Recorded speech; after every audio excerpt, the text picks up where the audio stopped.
Hemelvaart voel vir baie mense soos Jesus se afskeid, asof hy opgevaar het en nou ver weg is. Maar onder andere Hebreërs 4 wys vir ons iets heeltemal anders.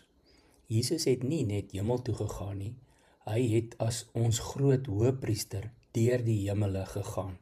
Hy het as ons verteenwoordiger ingegaan. In Hebreërs 4 vers 14 staan: terwyl ons dan nou 'n groot hoëpriester het, wat reeds deur die hemele gegaan het, Jesus, die Seun van God. Dit beteken, hemelvaart is nie die storie van Jesus wat afwesig raak nie.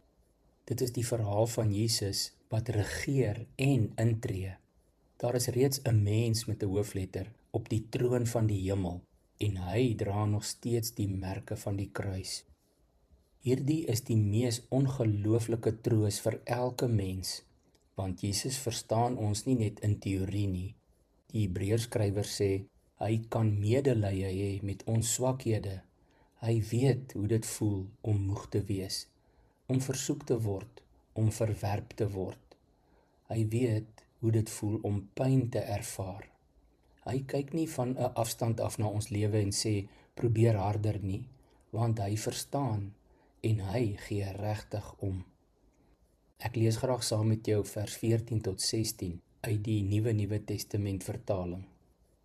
Ons het nou 'n groot en magtige hoëpriester. Hy het deur al die hemelse ruimtes beweeg. Hy is nou by God. Hy is Jesus, die Seun van God.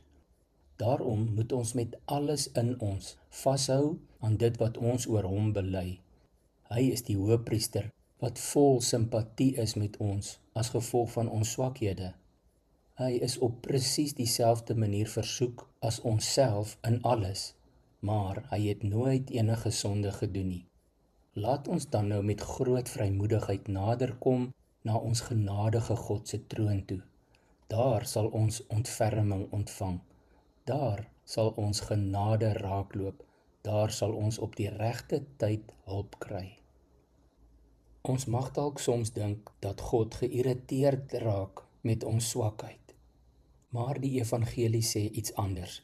Juis oor Jesus kan ons met vrymoedigheid tot sy genade troon nader. Nie 'n troon van oordeel nie, nie 'n troon van skaamte nie, ook nie 'n troon van maak eers jou lewe reg nie. Die troon waar Jesus regeer is vir mense 'n troon van genade. Lees gerus ook Romeine 8 vers 33 en 34 om te hoor wat Paulus hieroor skryf.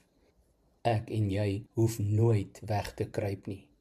Nie met jou sonde nie, nie met jou vrese nie, nie met jou moegheid nie. Jy kan naderkom. Die hemel is nie in stilte gedompel oor jou nie. Jesus leef, hy regeer en hy tree in vir sy mense. En dit verander alles. Kom ons bid saam. Here Jesus, ons aanbid U as ons groot hoëpriester wat deur die hemele gegaan het en nou daar op U troon by die Vader vir ons intree. Dankie dat U simpatie en medelee met ons het en dankie vir die uitnodiging dat ons met groot vrymoedigheid na U toe kan kom. Help ons om dit nooit te vergeet nie. Amen.